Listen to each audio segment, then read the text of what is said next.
ready, I think we'll get started. It's exactly 3:30.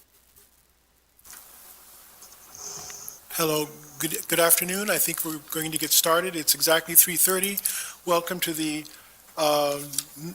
January 14th Traffic Commission meeting. This is the first meeting of year 2025, and I want to be able to get us started a slightly different way than we have in the past. I want to make sure that we introduce each of ourselves because there's a new member and there's about to be a transition. So we want to be able to make sure that people are aware of the next member. So I'm going to start by saying I'm Steve Campbell. I'm the Director of Public Works and the Chair of the Traffic Commission. I'm going to start in this direction and then we'll go in this direction. So Cindy? Good afternoon. Cindy McCormick. I'm a Deputy Director in the Department of Public Works. And the City Engineer. City Engineer. Good afternoon. I'm Lauren Finn. I'm a Senior Planner here at the City. And then let's start at your end, Mindy.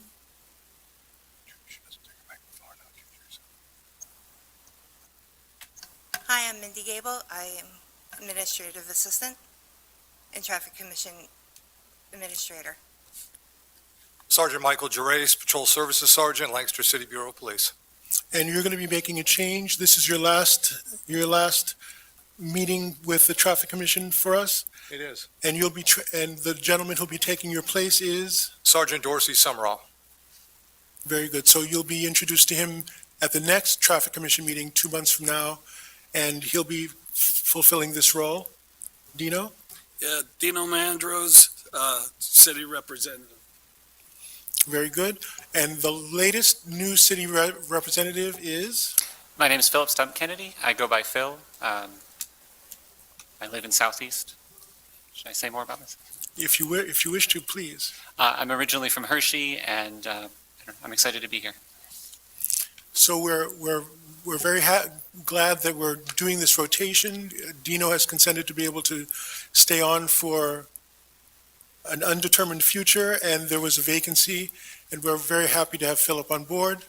The last member of the commission is Councilmember Janet Diaz, who will be about a half an hour late to this meeting this afternoon. So I unofficially called the meeting to order at 3:30. The first item of business is the minutes of the previous meeting, minutes of the November 2024 meeting. Make a motion to approve the minutes. Second. There's been a motion and a second. Is there further conversation? If not, all in favor, say aye. Aye. Aye. Any opposed? Thank you. So the minutes have been approved. The next part of our agenda is staff project updates.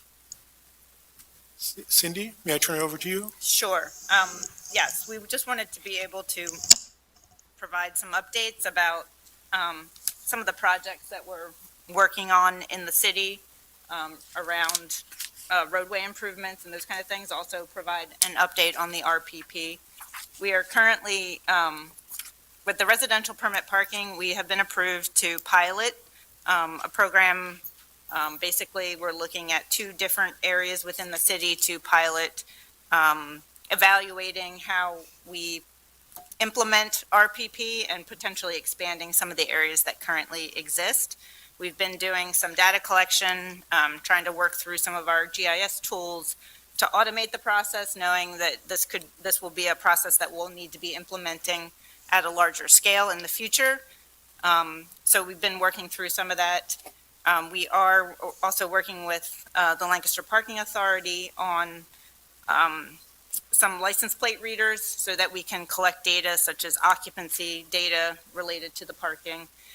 So we're continuing to work through that. We anticipate, that we will be trying to finalize some of these areas in the coming months. And we still need to identify, we'll be reaching out to residents in those areas that are impacted to have public meetings and have more discussion about that.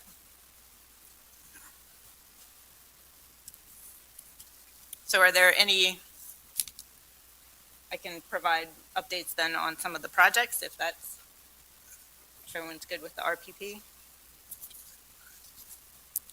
We seem to be fine with that. Okay. Go on with the projects. So, at the staff level, we recognize that maybe the public isn't always aware of all the projects that we're working on within, the right-of-way division. So we just wanted to provide sort of an update to the Traffic Commission and provide a public forum so that most people are aware of what we're working on. We've created this list, which I won't go through in detail for everything, but this list identifies the projects that we're currently working on within the division. So we have a couple projects that we're planning on taking to construction this year. Duke Street is, the South Duke Street corridor from Church to Chesapeake is one of the main projects that we're looking to have under construction this year. We also have a couple smaller projects, including at Queen and Farnham, we're doing some intersection and pedestrian improvements at that intersection. So that will be going, it's currently in final design, and we anticipate that would go to construction this year.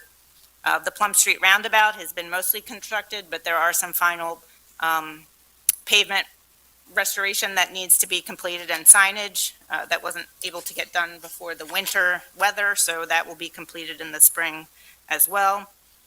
We just advertised and awarded traffic signal upgrades for intersections along Manor Street.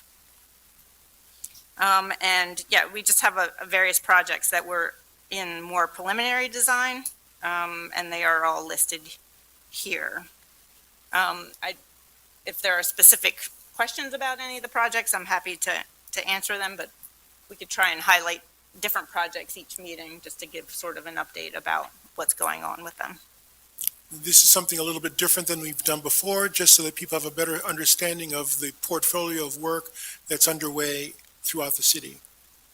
Are there any questions or comments at the commission level regarding this list? Any quick questions or comments from the public about this list?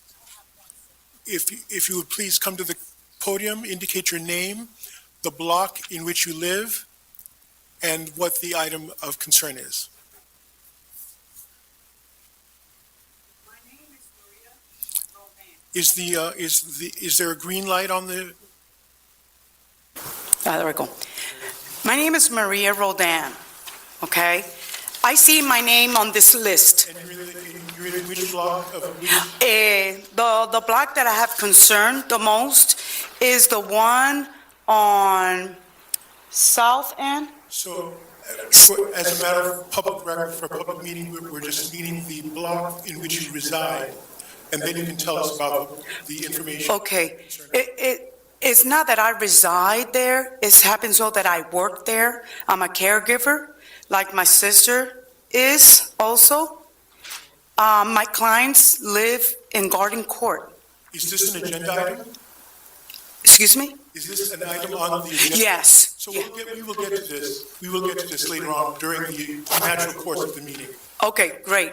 Thank you Great. very much, though. Yes, I just want to clarify. Not a problem. Now we know you're here, definitely. You're welcome. Any other comments or questions about the list of projects that have been presented? Okay, then we'll just go on to the next item, which is the action agenda, where we start with old business. The first item is item 47-2024, considering the request of Celeste Serrano to restrict commercial vehicle parking in the 400 block of Poplar Street. Is Ms. Serrano present? This is the follow-up update? That's correct, sir. Do you want to take it away, Sergeant?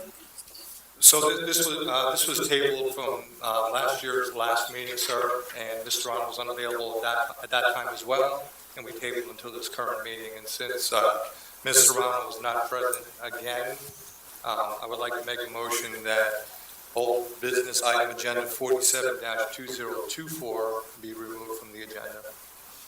There's been a motion, Seconded. a motion and a second, and this reflects the policy that if we don't have the ability to question, ask more information about the situation at present, there's not the ability to adequately assess the situation. Is there any further comment from the commission rather? Any comments from the public? Hearing none, There's a motion to remove this from the agenda. All in favor? Aye. Any opposed? That motion carries. Thank you very much. The next item under old business is item 49-2024, considering the request of Kate Plank regarding pedestrian safety at North Prince Street at West James Street. Ms. Plank present? Is this a follow-up? Ben could provide an update. Okay. And just identify yourself so that people know who you are. Sure. Thank you, Commission. My name is Ben Hogan. I'm a Public Works Engineer for City of Lancaster. Just to provide an update and a review of this item. So this was to provide additional pedestrian protection at the intersection of North Prince Street and West James Street. On the southern crosswalk of the intersection, it's a fast-moving right-hand turn.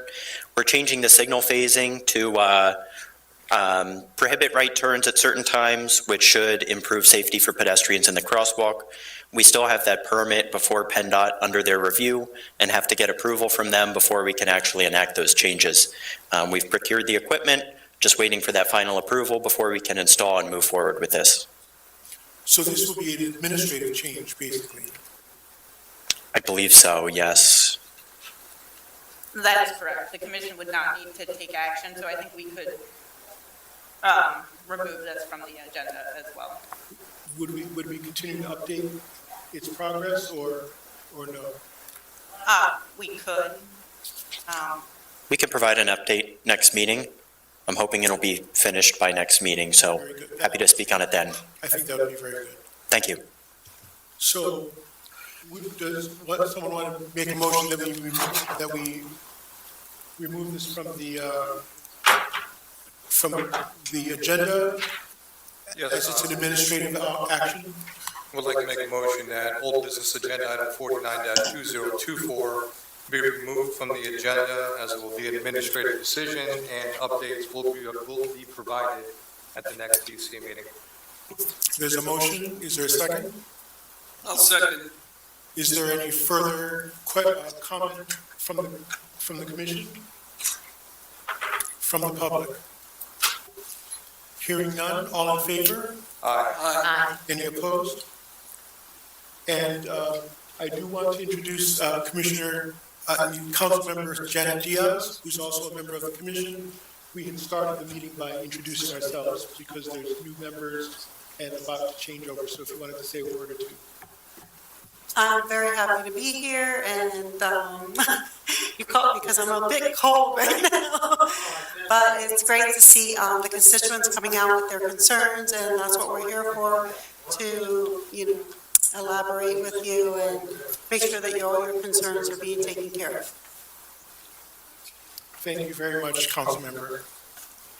So the next item on our agenda is item 50-2024, considering the request of Katie Betcher of the Victor Yeliohin International Ballet Academy to make the 200 block of West Grant a one-way street, as the street is not large enough for two vehicles to pass each street, making drop-off and pick-up at times unsafe for students along with other members of the community. Ms. Betcher, are you here?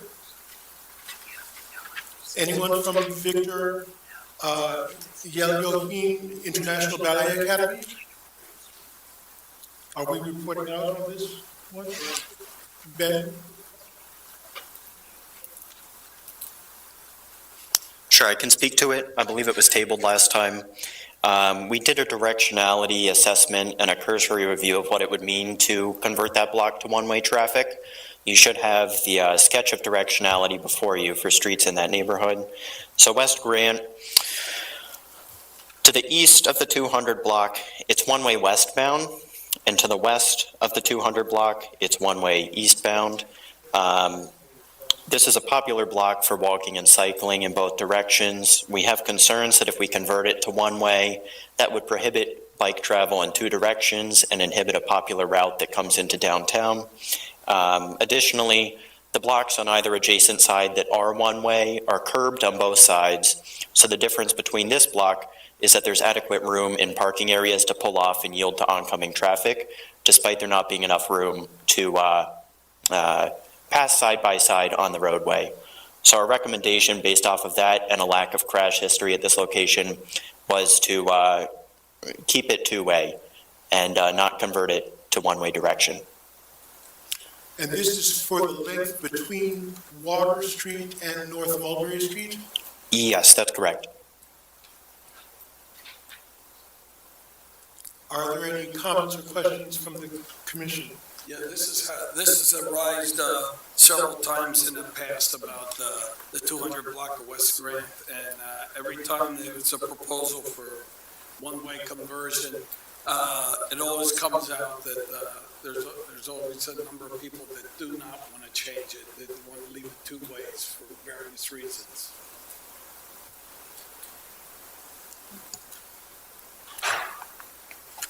Yes, Bill? So I'm one of the people actually who sometimes bikes through that route. And would it be possible to make it one way for cars and still allow bike traffic in both directions? Because, well, there is parking, there's uncurved throughout it, but the actual intersection has buildings on both sides and is pretty narrow. We could, I think that could be a consideration. We have a few similar contraflow bike lanes throughout the city. It would just require additional signage and pavement markings. And just based off of the lack of crash history, we hadn't really considered any changes to this block at this time and more focus our priorities elsewhere. But I agree that cycling traffic should remain in both directions on that street, whether it's converted to one way or not. And at present, it is and will remain a two-way street. Correct. That's our recommendation. Yeah, I would just say that there are numerous locations throughout the city that are similar to this. On Christian Street, we have a lot of a similar type situation where many portions are two-way, even though it's, it's a minimal right-of-way width. And a lot of the intersections have buildings and, things like that at the intersection. So, yeah, for that reason, I guess our preference is to try and keep it two-way. So we've heard Ben's assessment. Are there any other comments or questions from the commission itself? Any comments or questions from the public regarding this stretch? Does one want to Make a motion to deny 2024. There's been a motion. Is there a second? I will second. Motion and a second. Any further discussion? Hearing none. All in favor? Aye. Any opposed? That motion carries. Thank you very much. Thank you. Thanks, Ben. The next item is on the old business action agenda is item 51, 2024, considering the request of Kevin Rolfs to add a convex mirror to the intersection of North Plum Street and Reynolds Avenue. Is Mr. Rolfs present? Was there further? Mr. Campbell, I received an email from Ben Hogan requesting that agenda item 51-2024, the agenda item at hand, be tabled until the next meeting, which is not something we typically do, as it has already been tabled once. Reason there was a delay in notifying nearby residents of this item, and we would like to give them additional time to arrange to attend. And That doesn't seem unreasonable. Does one want to make a motion to that effect? Mr. Parker, you had a comment? Yeah, so I guess the issue was that we did not recommend the convex mirror, but we did recommend removing some parking, and that was raised as a concern by some of the commission. So the idea was that we would reach out to the adjacent residents in that area to make sure they're aware of what we're potentially proposing, and they can express any concerns related to that. So yes, I think we were trying to get the letters translated to make sure that they were accessible, and there was some delay in that. So we just want to make sure there's adequate time to notify those residents to allow them the opportunity to attend Okay. or provide comments in some form. Sounds very reasonable to me. Does someone want to make a motion concurrent with that recommendation? Yes, sir. I would like to make a motion that agenda item 51-2024 be tabled until the next traffic commission meeting. There's a motion. Is there a second? Second. Motion and a second. Any further discussion? Any further comments from the public? Very, very well. All in favor? Aye. Aye. Any opposed? That motion carries. That will be tabled till next meeting. Thank you. Now we're moving to the new business portion of the action agenda. And the first item of the year is item 01-2025, considering the request of Lori Alskog of South Central Transit Authority to present additions and removals of RRTA bus stops throughout the city. Lori? Thank you. Are you there?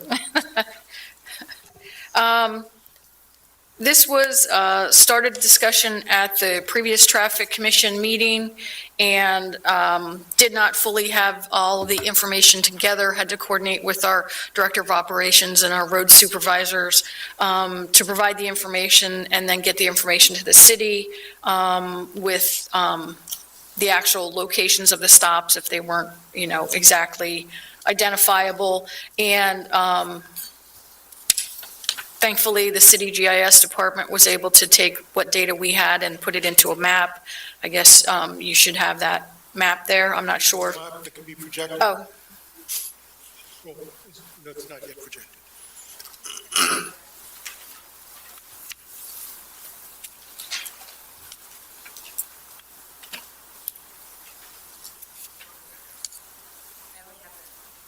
Ms. Gable did not receive a map, Mr. Campbell. She received a chart of sorts. yes, I did not send you the map. I'm sorry. I had assumed that Cindy's office, or the city, since you created it, would give it to you. I apologize. Do we have it by any chance readily enough at our fingertips that it could be shared? Is it useful to go through the list and indicate the proposed changes? Because not all stops are proposed changes, correct? The only ones that are on the list that you received are the ones that, this is the list for additions, which would be based on the new routes that were established. So there were 6 or 7 new stops that we had worked through the city with back in December, I believe. And then the other list of 40 or 41 are the ones, the locations that we're looking to remove because we no longer provide service there.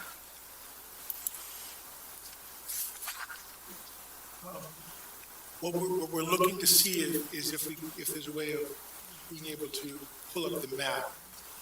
Are you able to? Mindy, do you have access to your email? Just bear with us for a moment or two. Yes, I'm sorry I didn't coordinate that. But yes, it is much easier to see on the map. I only had the list because we do not have a GIS department, so I can individually look at them, but our data is not the best. There we go. Okay. So do you want to talk us through what we're seeing here? Sure. If you can see the legend there, the top legend is the orange dots, which you can kind of see are proposed bus stop removals, which, like we said, there are 40 of those. And they have, on the map, you can see they have a number beside them. That is the unique bus stop number within our system. And then the next part of the legend is, it's red and yellow, but you kind of can't see that, but the plus sign there are the proposed bus stop additions. So, I mean, I won't go through all 40 of the list, but as I said, they are for the routes, the previous alignment of Route 1, we no longer cross Lemon Street. So there are several locations across Lemon that we would remove the bus stops there. The one section of James Street at Mulberry, Mary Street, and Charlotte, we do not provide service along that section there. And then a majority of the stops to be removed are the old Route 2, which went out to Park City and then down into the southeast. So this portion here, the majority of these are the ones in the Route 2, and then there's a few on the old, previous Route 5, North Lime Street, Park Avenue, Liberty and Plum, Shippen and Ross, up in that area. So again, they are nicely identified on the map here, again, with the numbers there beside them.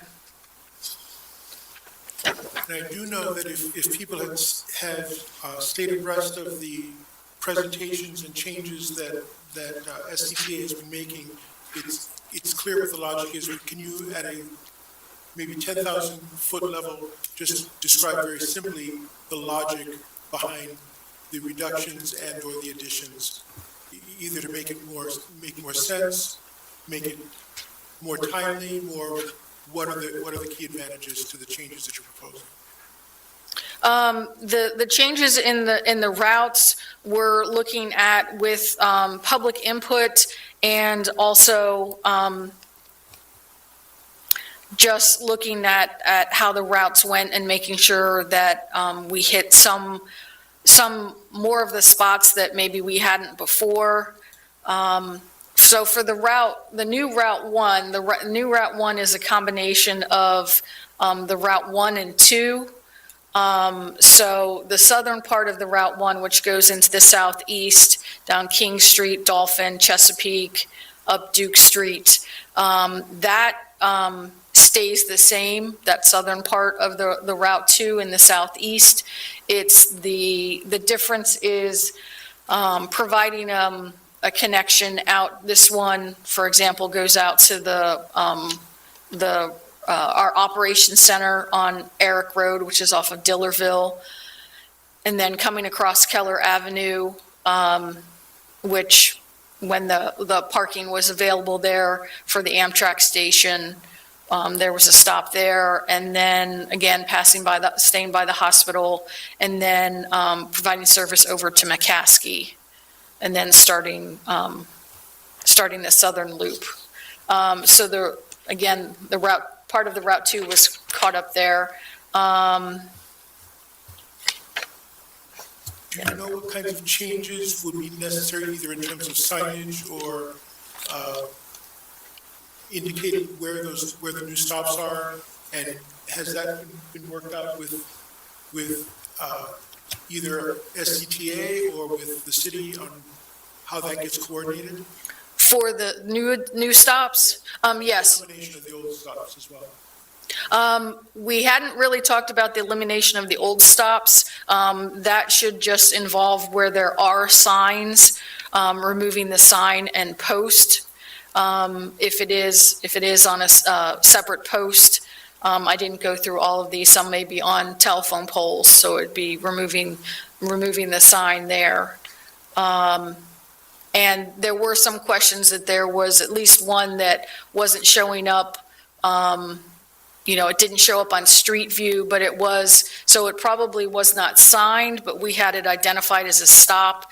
So I included it in there because I wasn't sure when this started, how they were officially designated in the city. So we had it as a stop in our system, so we still wanted to take that out, so it was officially off the record that way.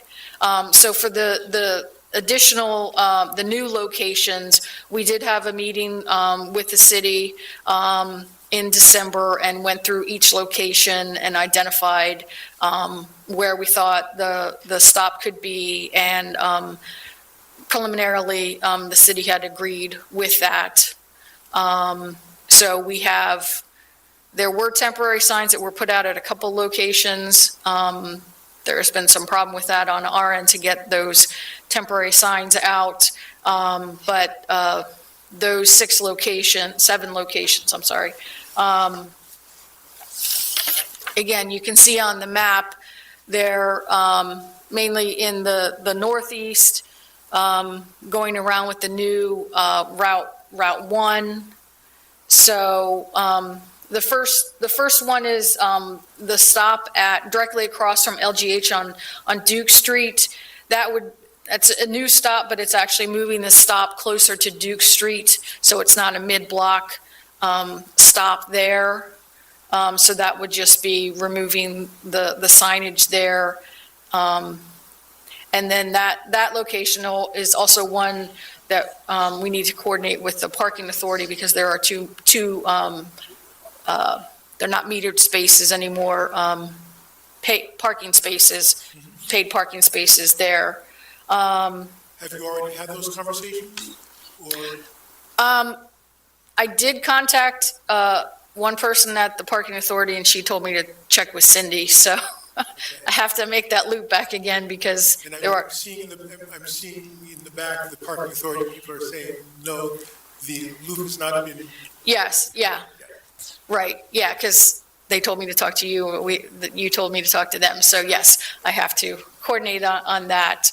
The next location is at East Clay and at Jefferson Street. And that's at a location where there already is no parking there in the area, so there is no impact to on-street parking. Hamilton Street at Franklin Street. There would be a stop again in front of McCaskey, but not at the main entrance where the big crosswalk is. It would be to the left, closer to, there's a small crosswalk there. That seems to be the more acceptable location. Obviously, if you've ever been there at school time, it is chaos all the time. So, but we checked with the drivers who've been running that route right now, and they feel that is an okay stop location. North Franklin Street at East Walnut, which is a near side stop, so it's south of Walnut Street, and then North Franklin Street at East Chestnut, again, on the southern side. And then Euclid Avenue at Union Street. In the far southwest. I'm sorry? In the far southwest. Yes. Yes, and that was because we rerouted to go up Euclid to Fremont. We used to go the other way, so. And just out of curiosity, how are you planning to make sure that the public understands the new changes? How will that be messaged and communicated to the public? And what kind of a time frame are you looking for? The stops, as they were identified, have been put in our system, and so they are noted in our Bus Finder app, if people use their phones, and also online on the computer system, the bus stops are there. With these new locations, we haven't specifically promoted them yet because we don't have the full signs out, but we'll put notices on these buses to identify the new stops, and then, for removing the stops, that goes with a part of the whole process that we've been through with identifying the new routes.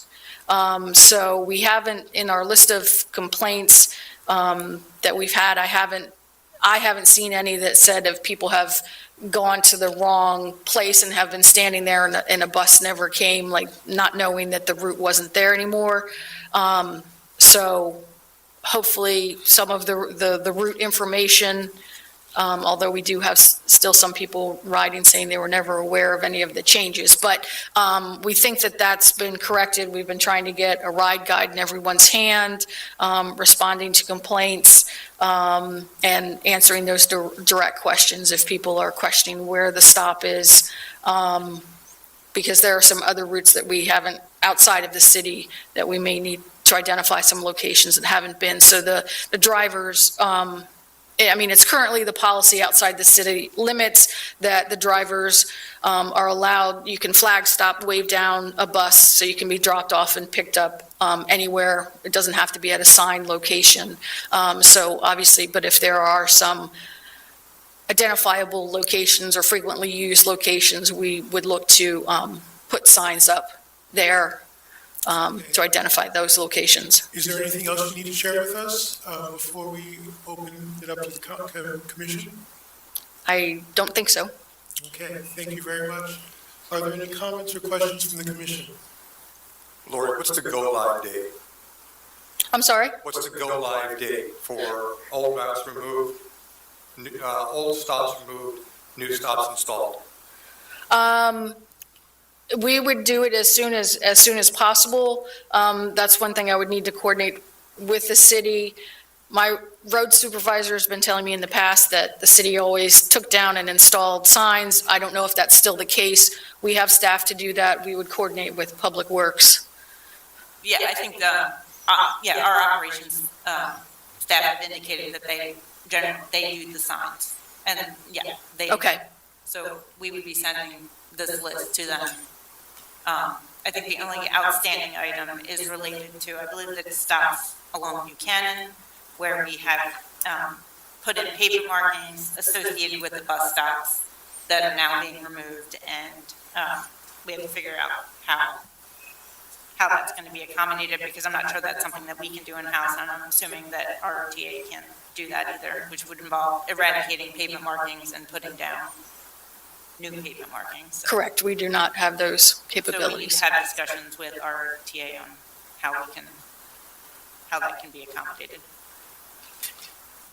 Yes, and that would be something I would need to take to the executive director to coordinate. That we had discussions as late as yesterday afternoon with Cindy and Ben about that item, so that has not been resolved yet. So the request as stated is to consider the request to present the additions and removals. I'm assuming that's to seek approval of them as well. Yes, my understanding is to add or remove any, the process is to have Traffic Commission approval of that, so that they can, on your end, be officially removed, and then we have them within our system as well to know, but more so on the city's end within your records. Are there other comments or questions? I would just ask, is the list complete? As I sent an email after I had gotten the map, realizing I had missed one at the Clipper Magazine Stadium. And that was a removal, correct? Yes. And I don't know that there was any signage there, but we have it as a stop in our system. But the park and ride is no longer there. We don't service that. So again, I didn't know. There are some that might not have signage, but we have them in our system, so I don't know how that you guys want to still approve on, take action on them, even though they're not fully signed there, or how you want to do If it. it's not on a public street, then we probably don't need to Okay, take action on it. Okay. Commission level. Yeah, was this stuff at the stadium? yes. Yeah, that, I don't think we don't have to worry about that. Any other comments or questions? Yeah, I was looking at the new stops, and at Hamilton and Franklin, at least on the street view, it looks like there are flex posts where it looks like the bus stop would go. I would assume those would need to be removed. Yes, that is one location that when we had the meeting with the city, we talked about moving a couple of those delineators, leaving the one at the end of the striped area, and since that's still no parking, allowing the bus to pull in there and then be able to pull back out. Great, thanks. Any other comments or questions from the commission? Any comments or questions from the public? Please. Just state your name and the block of residence. Yes, because, so that you can be heard in the microphone. My name is Carly Feldman, and I'm a resident of the 600 block of Hamilton Street. I do not own a car, and if I need to travel somewhere outside of my walking distance, I rely on RRTA to get there. RRTA functioning effectively is extremely important to me and my neighbors like me. I was a frequent user of the former Route 2, the route that I believe was altered the most by the route changes that went into effect. And I have experienced just a number of challenges with the introduction of the new route, which I believe could be remedied with some marginal updates. Specifically, RTA to ensure that operators service routes consistently and follow posted schedules. At least twice on the new Route 1, I have experienced operators skipping the northeast part of the route entirely, re-entering the city heading south and continuing south straight to Ewell Plaza. The Route 5 bus at New Holland and Franklin, which was scheduled actually for 7:15 a.m. this morning, was 10 minutes early, and I think that the recommendation is 5 minutes, that you get there 5 minutes early for your stop, and no service for the scheduled 8:15 a.m. stop there this week. Additionally, in regard to these other changes, I would ask that RRTA reconsider how they handle the Eric Road Service Center stop on Route 1. I'm told that this stop was added so that drivers could park up at the station, then ride down to Queen Street. For customers needing to go all the way up to the center, you have to wait for the gate to open. They pull in, sometimes do something, pick some folks up, turn around, wait for the gate again. My recommendation would be to use the bus stop that's right outside the gate. It's on a cul-de-sac. It seems that there's space enough to turn around in there. It's covered, and then it would also be accessible when the WellSpan Health Center opens. It would be accessible to the public using that stop as well. I would also ask that you declutter the stops on Route 1 around the Duke, James, and Lime area. There are 6 stops that are currently proposed in that area. And no stops between Shippen Street and Hamilton Street. I think there are 2 or 3 that are slated there to be removed. Adding a stop at Clay and Plum, which would correspond to stop 178, I think on that map, it's just around the corner. And I have personally seen folks who used the 178 regularly flagging the bus down at that location. I would also request that you amend the Route 1 from McCaskey to downtown. Right now, you have to, you travel on Reservoir past McCaskey, then you make a right and then a left, and the Lehigh Franklin intersection there is really busy at school start and end times. And a minor adjustment allowing the route to continue straight up Reservoir to Orange would probably be easier for operators. They just need to go straight through and would only move existing stops over 1 block. Thank you for your consideration. Thank you very, very much for the commentary. I do want to let people know that this is to be reviewing an approval of the stops and stop locations, not the routes. So That's fine. I see that Lori is here. If she's able to either reach out to you or touch base with you to get some of that commentary, and it is recorded. So, But I do believe she was requesting some changes in the stops. yes, that's correct. So Lori, are you able to respond to the stop location changes that she had mentioned? Probably not on the spot here. I'd have to look. I mean, the stops, the 178, yeah, I mean, I can follow up. I know that you have sent in other comments as well, about the routes, so, I can get those and, see if there are any changes we can make.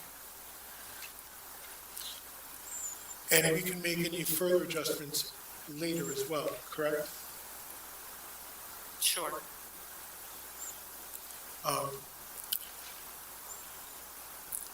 There's another.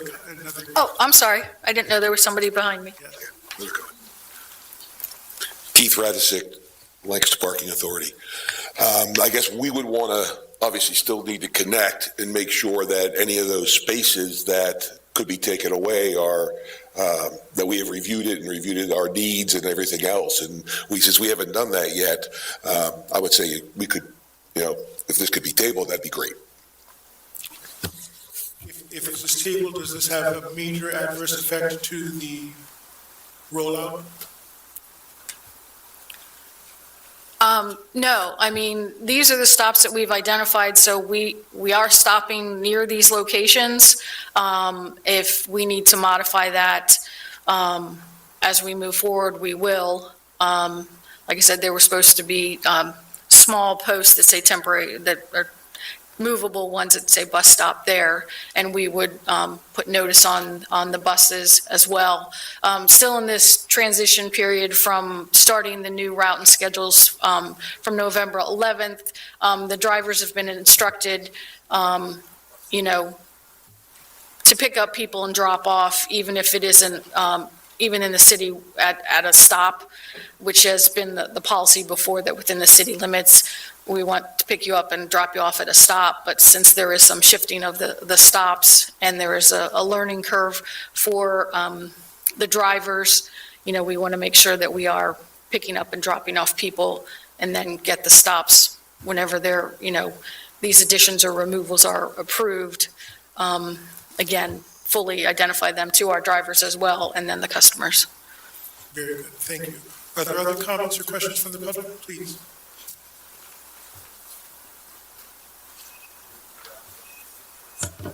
Okay. My name is Nancy Youst. I live at 118 North Water Street, and I do not own a car. Okay. So I rely on the buses, and I use buses and trains and Uber also. What I have noticed since this new schedule was published or started November 11th, is that there is a lot of confusion among the users of the bus. So I'm just going to give you a customer's point of view and what I've experienced and heard in general. The main problem is with the signage, so that the people don't know where the stops are. There's no way to know where the stops are.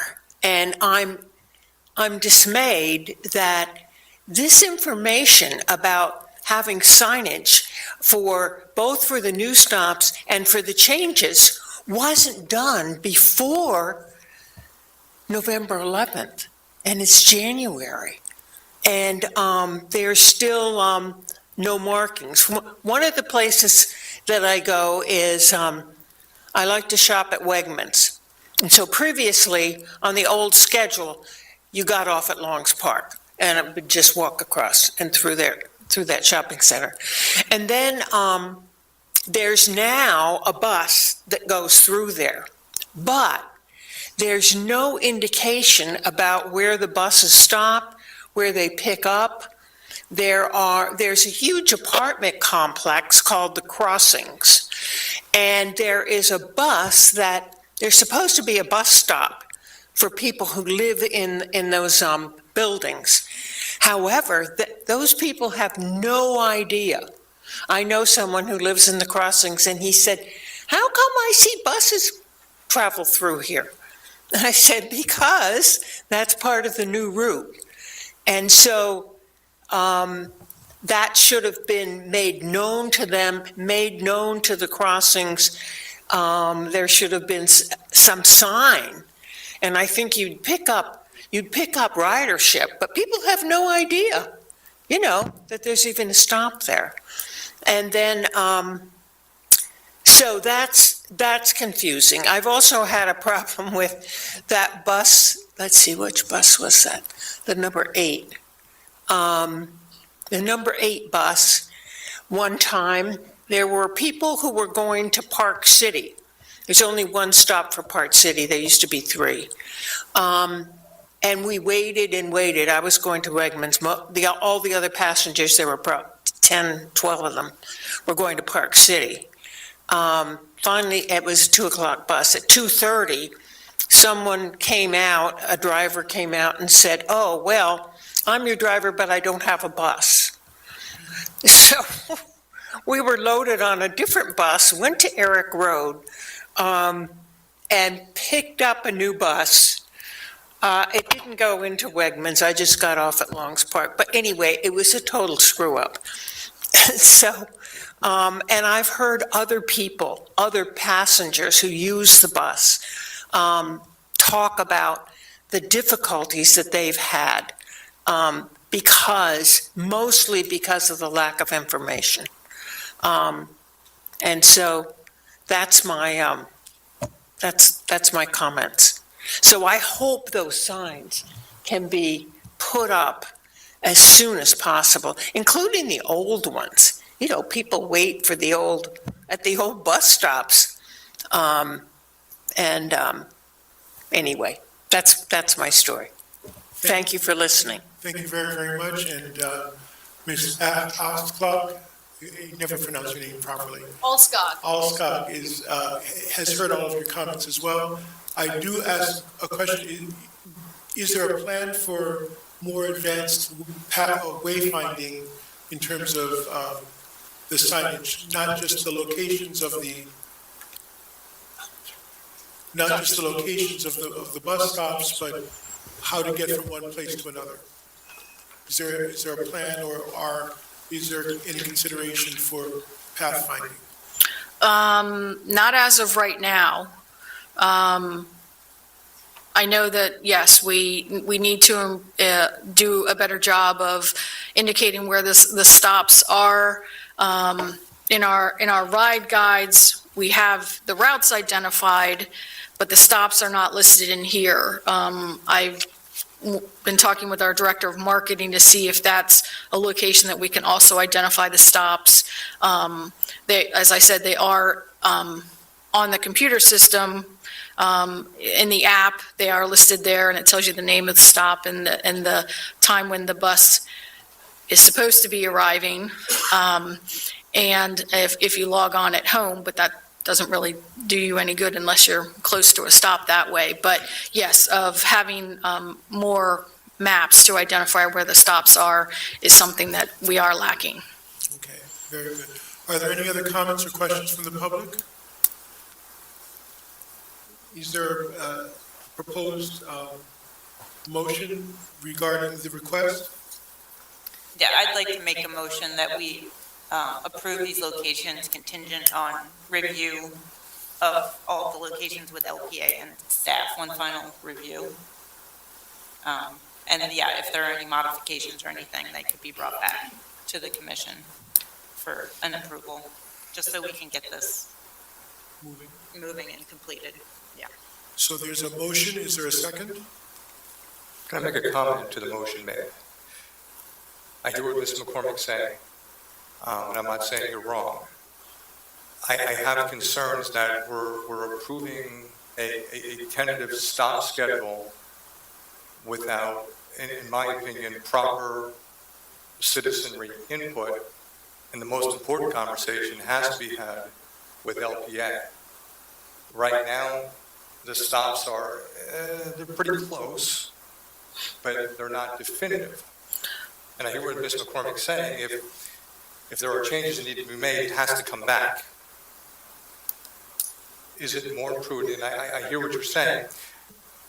I don't see the reason why we couldn't begin to move forward with changes, especially signage and notifications. Not everybody has access to a cell phone or a computer. Sometimes written formats are the best, whether that's an actual new route posting on the bus stops, etc. Is it more prudent to table until the conversations have been made with the major stakeholder being LPA? These are the absolute stops. They're good. They work for us. They work for you.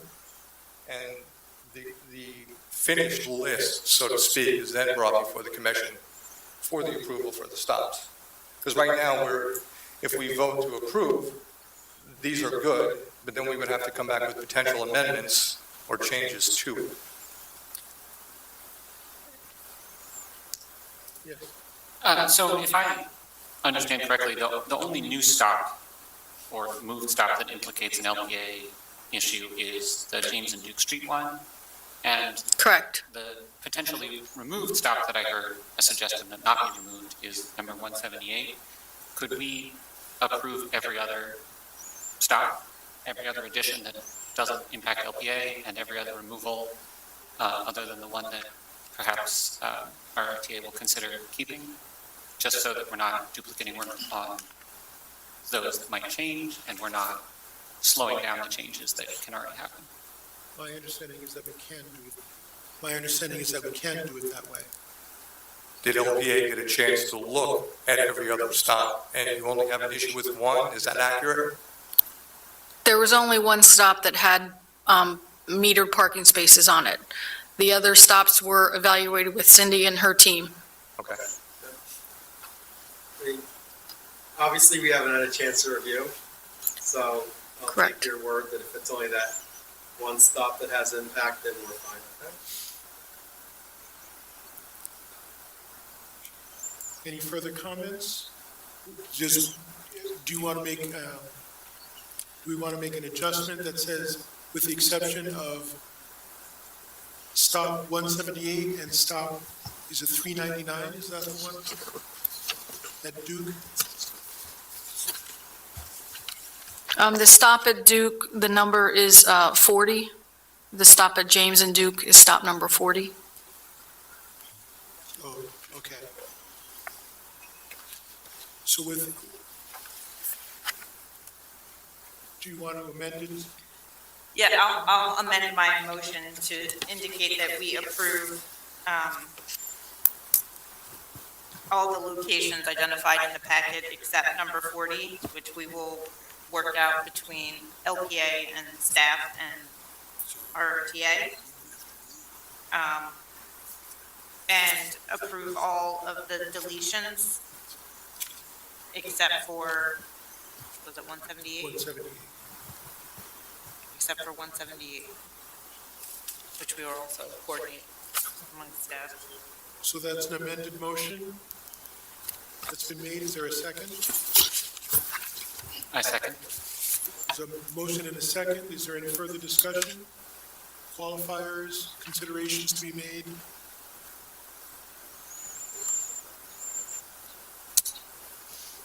Hearing none. All in favor? Aye. Any opposed? Aye. One opposition? So the motion carries. Thank you very, very much. Thank you. Please do work very closely, not only Yes. with LPA, but with Cindy to follow up with regarding anything else on this piece. But thank you very much. Thank you. The next item is item 02-2025. Consider the request of Jason Stauffer of Eklund Development to add a load zone to either 2-8 South Duke Street or 46 East King Street. Mr. Stauffer? Is Mr. Stauffer present? Anyone from Eklund Development present? Do we have enough information about this request? So Public Safety did in fact review both of the proposed load zones at either 2 to 8 South Duke or 46 East King Street. It's the opinion of Public Safety that neither one of those locations are appropriate for a load zone, and nor would we be able to adequately accommodate those areas. A couple of the issues are with LPA.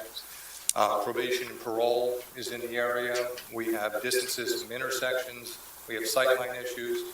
I personally reviewed both of these load zones, and I personally denied both of those load zones.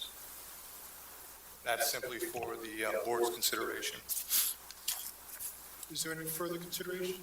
Is this something that staff had looked at as well?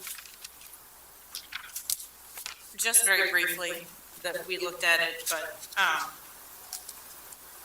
yeah, if the applicant isn't here, it wouldn't be, Inclined to. inclined to take any action or anything. And there's already load zones in the area. So Yes. that's another factor. We currently have, I think, 2 right in that vicinity. That's correct. And Dustin Hart from Traffic, he also denied the low zones for similar reasons as well. So it seems that there's an option of either tabling it, hoping that the person might be able to come to the next meeting, or to deny it outright. I would be amenable to hearing what Mr. Eklund has, or Mr. Stauffer has to say about it.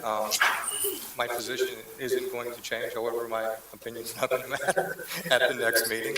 But I think the appropriate call, based on past practice, is to table new business agenda item. I am formally making a motion to table new business item 02-2025 until the next meeting, in hopes that Mr. Stauffer will be in attendance. Motion and a second. Any further discussion? Hearing none, all in favor? Aye. Any opposed? That matter gets tabled. The next item in new business is item 03-2025. Consider the request of Jack Segro of Segro's Lancaster Airport to address issues with load zone changes at 358 to 360 North Queen Street. Mr. Segro? Very good. Welcome. Hello, everybody. Just placing some names with some Sergeant Grace. Gervais, correct. All right. I'm sorry I had to meet, talk. Very nice fella. Talked to him on the phone. Told me he had some problems with one of my family members. I was shocked to hear it. I think also Ms. McCormick had some problems with my son. No? I have no issues, no. I did call you, but you never called me back. Okay. Give you a little information on the Seagroves Lancaster Airport. We are the second oldest business in Lancaster. The Central Market is the oldest. We're the second. We're probably we are the oldest continuously run hair salon in the United States. We go back to 1850. I'm here because we had some intersection daylighting installed in front of our hairstyling salon and took out one of our, and there's a picture of it now, took out one of our parking spaces. And that was right before Thanksgiving, so we decided to take some numbers of some people that came down to our hairstyling salon. Thanksgiving week, 268 people used the parking meters for the week, and we're open 4.5 days a week. Christmas week, there was 391 people used the parking meters. And New Year's week, there was 289 people used the parking meters. In between time, there was 17 people used the parking garage for the week. Christmas week, there was 31 people used the parking garage. And New Year's week, there was exactly 10. And we just saved our customers for a short period. Let me give information on Queen Street, the 300 block of North Queen Street. If you Google it, it says it's the block to shop in Lancaster. And I believe they're right. I think our next competitor is probably Park City. No. We have 101 businesses on the block. How did 101 businesses get on the block? We have 31 businesses on the street, and we have Building Characters, which has 70 plus vendors, but the main entrance is on Queen Street. A lot of traffic. Also, we have 128 apartments on the street. 72 with a new building that was just built across the street from us, and 56 on top of the businesses and on top of the businesses on the main street, on Queen Street.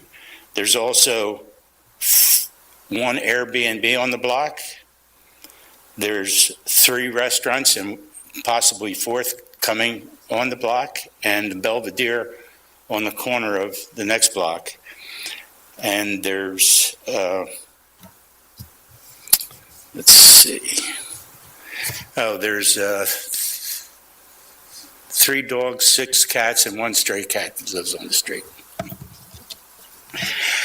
Before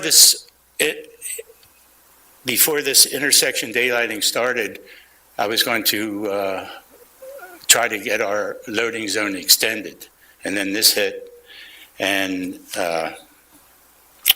it threw us for a loop because it is causing problems. I was the president, and I am on the board of the Lancaster County Sports Hall of Fame. So I get a lot of athletes, and athletes become crippled earlier in life. So we do have a lot of handicap and disability people that come to our business on the men's side. The women's side, not so much. The men's side is there's a lot of canes and walkers. We have a ramp to get in. We have 17 electric scooters that come in. So everybody knows we take handicapped customers. And with the shortage of a loading zone for the whole block, it's bogging us down. Uber's coming in. Everybody's ordering out. DoorDash uses it.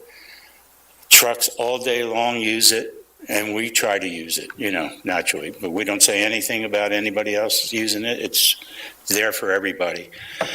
So, with all the business on Queen Street, we should be trying to get people in. There should be better parking for these people. And, we shouldn't discourage people. We're trying to all make money, and the people on the 300 block had a bad Christmas season. The economy's down. But our customers do multi-buying on the street. When they come in for a haircut, they usually go to a restaurant, or they go to get candy, or they go to the pickle shop and buy pickles and cheese. But they're all of our customers usually buy something else on the block. So our people are spending a lot of money. So in summary, what I'm requesting is our loading zone from 2 spaces to 3.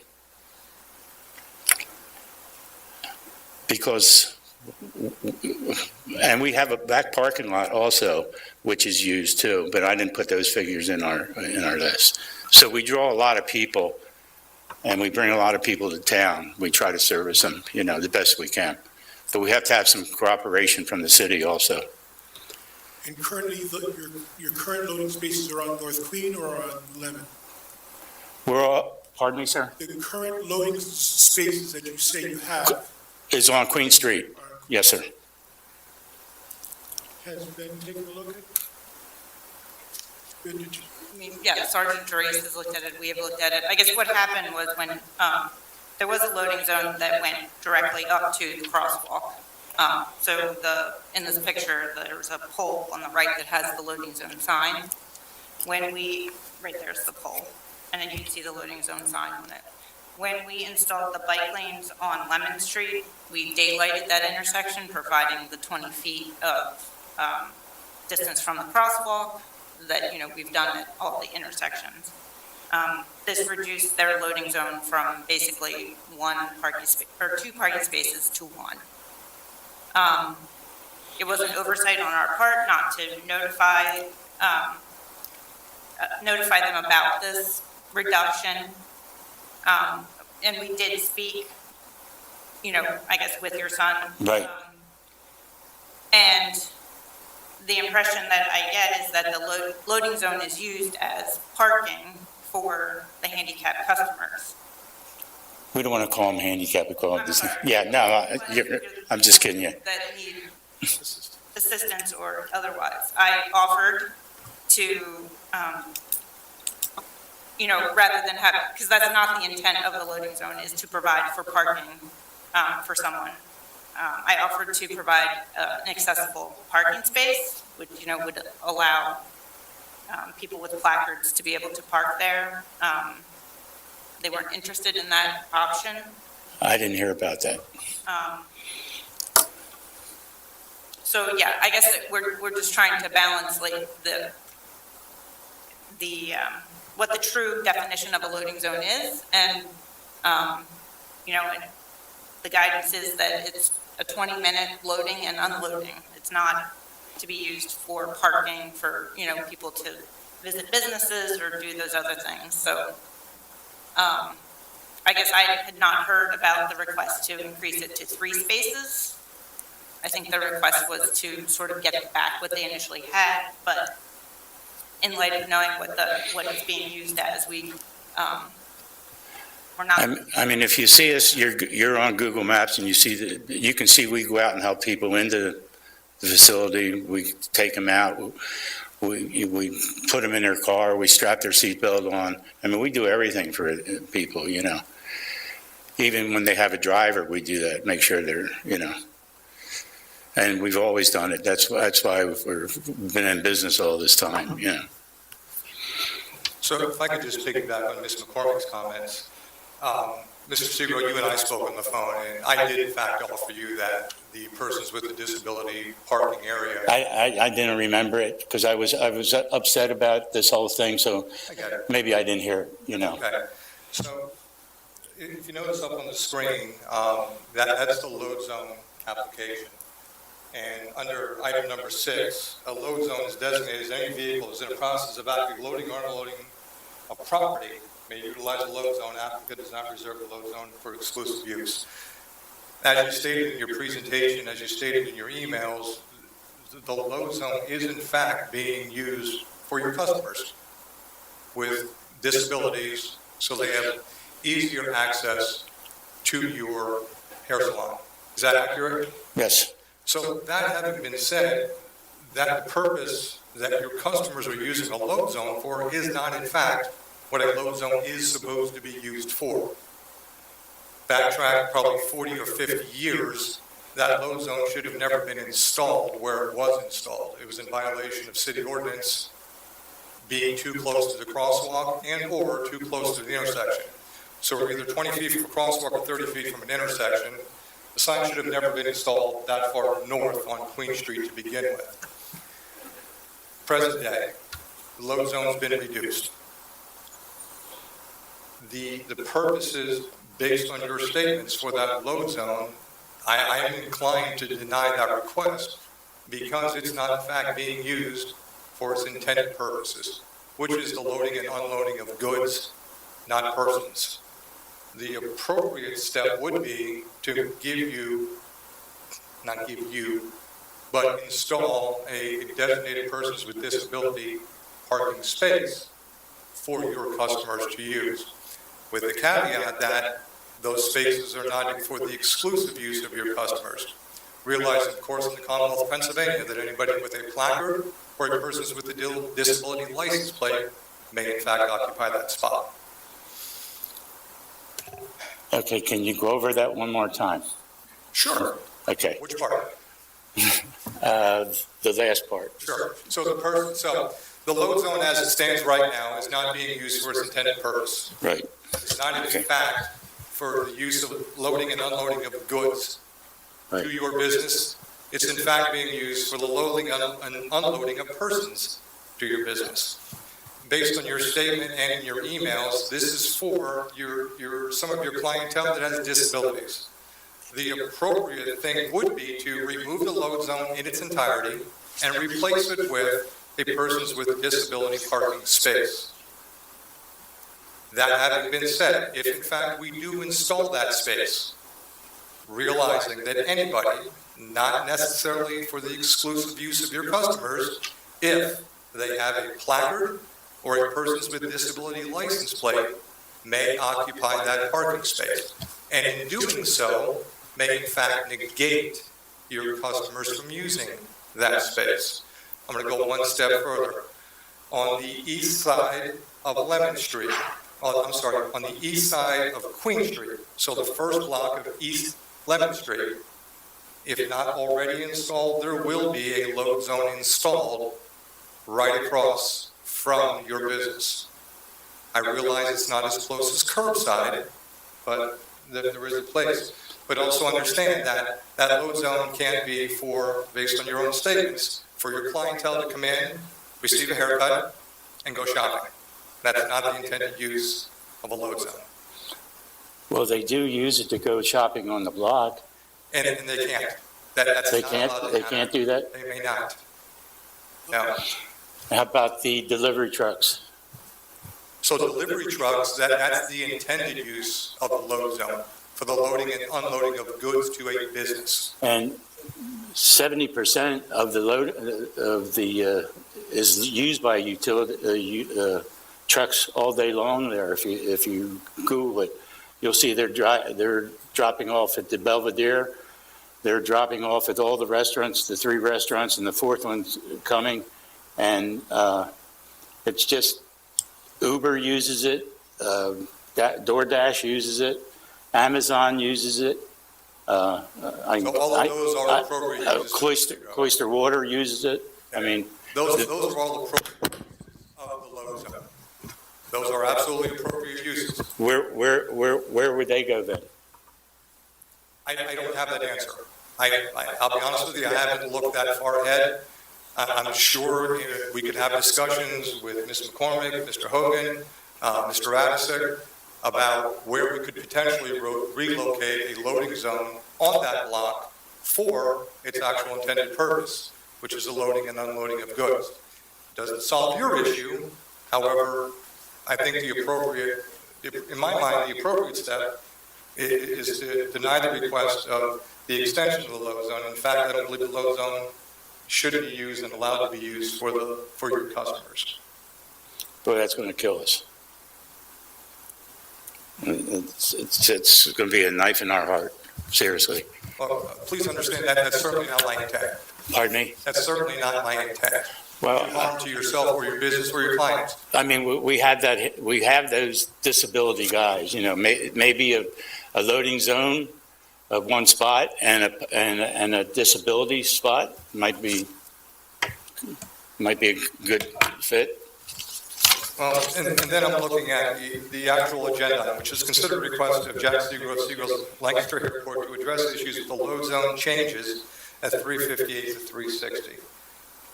I think we've adequately addressed those issues, and I'm not sure if it's appropriate to bring before the board an action to take about the existing load zone. I will leave that up to discussion with my fellow board members. Right now, what it is this intersection daylighting. Personally, I've had myself and my family members, and we've been checking the streets on North Queen Street of crosswalks. Actually, Queen and Lemon is one of the least crosswalks in the city. And you know what the first one came out to be? Does anyone have an idea? No. The last one behind the train station, which is hard to believe. You think people getting off of trains would cross that. It's hardly ever used. It's truly unbelievable. I'm a numbers guy, so I like to, play around with numbers and, so. So it sounds to me that one of the things that you might want to consider is either withdrawing your request and working with staff to see if there's a way that a handicap and a load zone space might be afforded, or just a handicap zone space be afforded. Well, someplace on the block, there's going to be a need for a load zone. I mean, we get loads every day. And that would be the reason to work with staff to figure out how do you address both needs. Yeah, I'll work with anybody. Is that something that makes sense? Sure. I'm volunteering, Ben. Again, Ben. Ben and I had some dealings. Huh? We chatted. I believe there was a loading zone mid-block in front of characters that he gave up. I'm not sure. And I honestly believe that's probably the best space for a loading zone on that block, Marty gave it up, though, I believe. which would be mid-block in the 300 block. Yes. And again, we're tasking poor Mr. Hogan with yet another task. But I think that's the appropriate approach. I don't remember one there, to be honest Take a look with at the 300 block, make a determination. you. I've been on the block for 40 years, so I Where is don't a loading remember. zone best place? If it was, there was one But there? the bottom line is, what exists now, number one, it shouldn't exist, and under ordinance, it really can't exist. Oh, by the way, looking at loading zones, here's another one right in front of the state store. That's the second oldest state store in the state of Pennsylvania. And I never realized that. And they're, you knew it. All right, am I done? Well, Mr. Seeger, Okay. I think the appropriate question to ask, Okay. we have two options. One, we can make a motion to vote on this, or you can make a request to the board to withdraw your request, And work, and then work with the city and staff to try to make come up with an appropriate solution for your issues. And I'm not pushing you one way or the other, I'm just letting you know that's probably what we're gonna do here in a minute or two. Well, I'm sure if I come back, it's going to be the same thing, because you're pretty set I on, guess the option in my mind is, yeah, either we're leaving the one space as a loading zone or we're making it an accessible parking space. We cannot accommodate a loading zone and an accessible parking space there because the accessible space would need to be on the northern side. So, and we're not going to put a loading zone, in between parked cars there. So then I think, then it goes back to the loading zone would probably be more, in the mid-block location or adjacent to a driveway or some other location where there's more room to pull in and out, without impacting parking as much. my heart's broken, believe me. That really hurts our business. I can't tell you what to do because I can't think straight right now. So I have to sit down and talk to Ben and come up with something and bring it back to the meeting, I will. But, are you willing then to withdraw the current request, knowing that you... excuse me, I'm sorry. Are you willing to withdraw the current request, knowing that you can bring it back? I guess that's what I have to do. All right, thank you very much. Thank you. Do we need to take any action if he's withdrawn? Yeah. Okay. Yeah.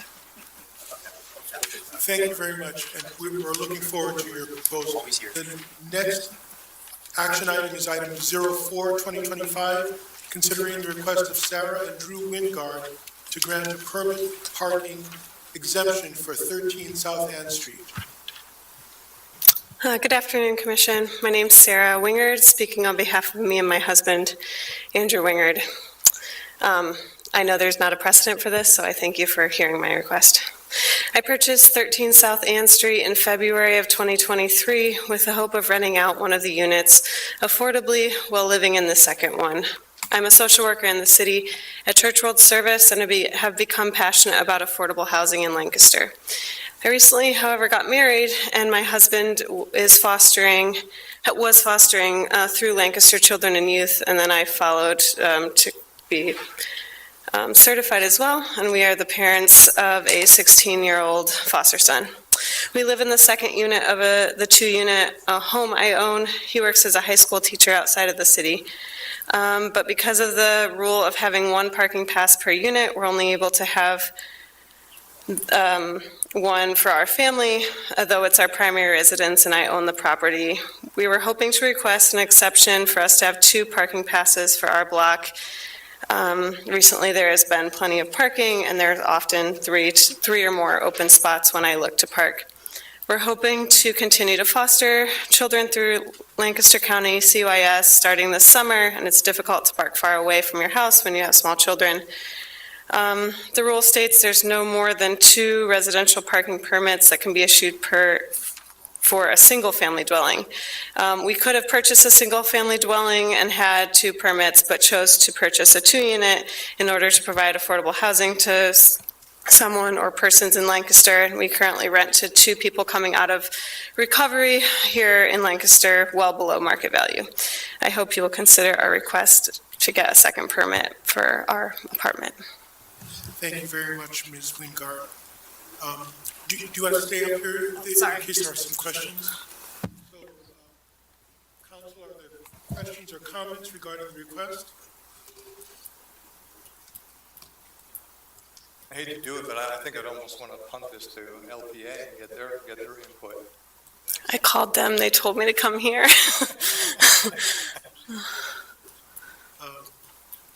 I just wanted to ask if there's any off-street parking at your... No off-street parking, pretty much in the whole block.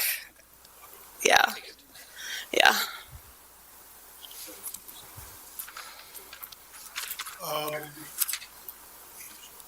Sergeant, if you were punting to LPA, what question would you have LPA try to answer? I would like to know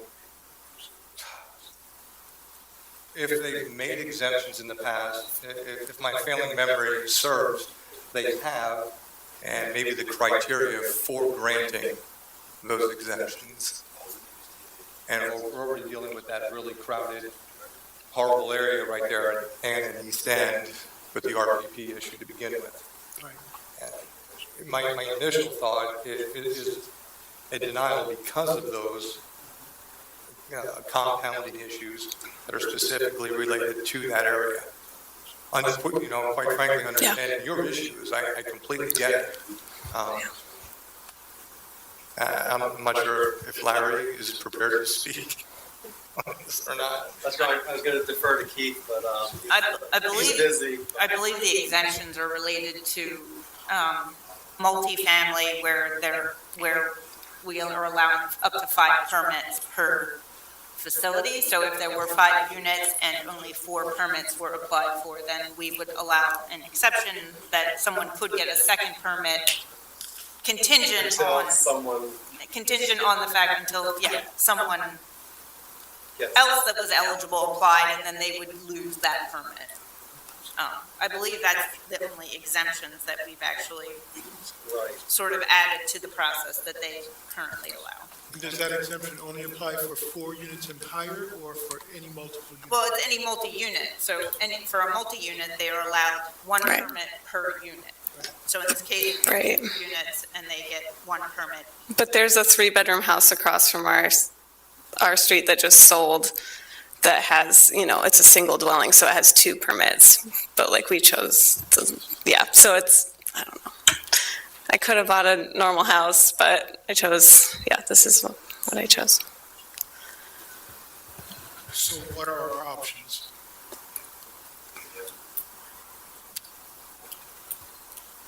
I mean, I think in light of, the moratoriums that we've had on permit parking, the concessions that we've asked other people, especially on Ann Street, people wanted to add RPP on Ann Street, and we've asked them to wait. I don't know that, and they asked for different solutions to how they could have additional parking, and we've asked them to wait. I don't know that it would be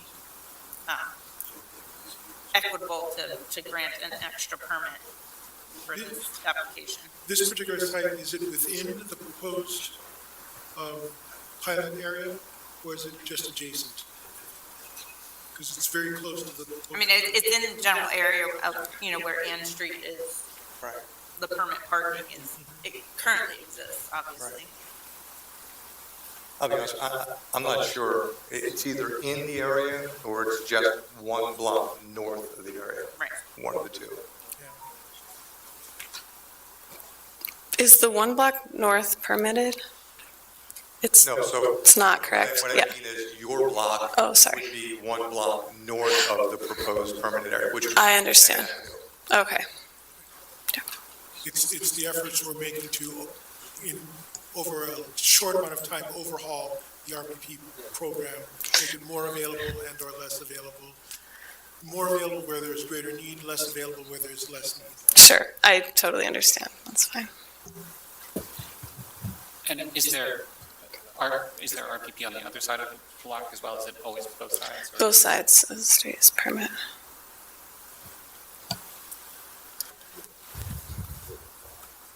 So what I'm hearing is that this is this request is for an exception that's not different than other exceptions that people have made before. Sure. And even though it may be inconvenient, we'd be asking you to be patient and or try to enlist being part of the pilot as that's being defined.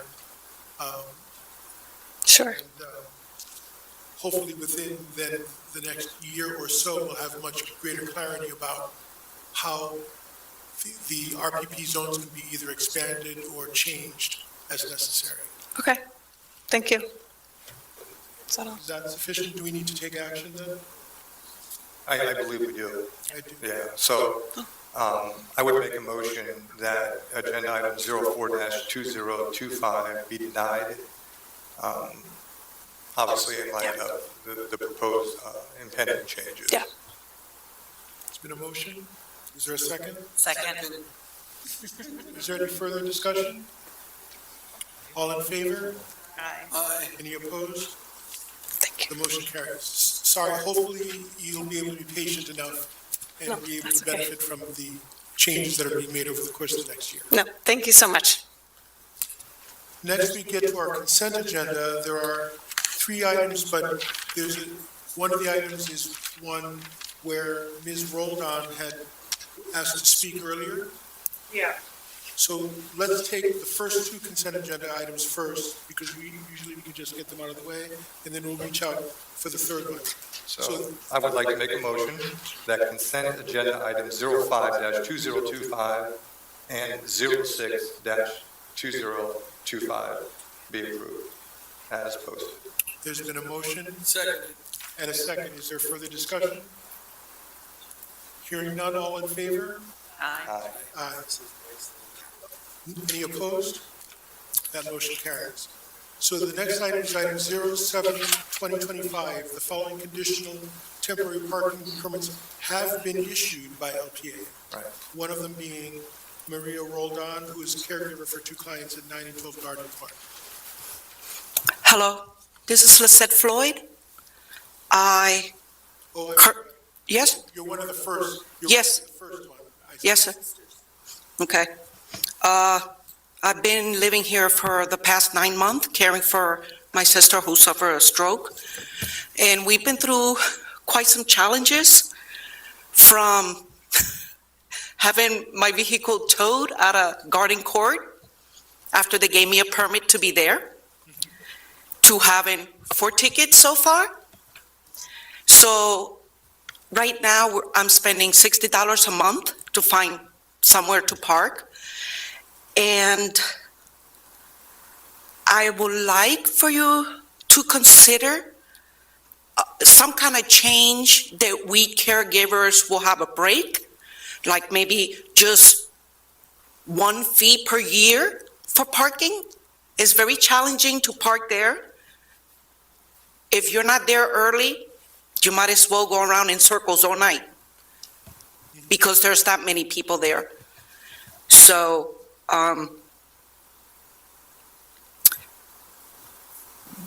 can someone propose an idea of how we caregivers can have some kind of break from spending $60 a month? Sorry, I would like to share something, because we both are in the same situation at the same place. We both had issues with not be able to they haven't grant us a space for all caregivers, because there's a big group in that garden court that need help. And we are talking, speaking on behalf of the other caregivers, we all go through the same situation. The streets around, except Ann Street has a 2-hour limit of permit. So, meaning the other day I have a $25 ticket for caring for one of my clients. I have one client cannot walk. So, meaning that I have to go around, pick up my car, go pick him up, take him to the, whatever situation, whatever he has to go, then come back. There's no space for me, meaning that I have to go around 15, 20 minutes in order for me to get a parking space, because the only way we can park is on Ann Street, both sides. But because it's so limited, we end up going the 2-hour permit, and every single time we have to interrupt our work time or schedule because we have to move that car somewhere else before that 2-hour limit. You see? So, please clarify for me, what has been granted here is temporary parking permits for both of you, for each of you. Yes.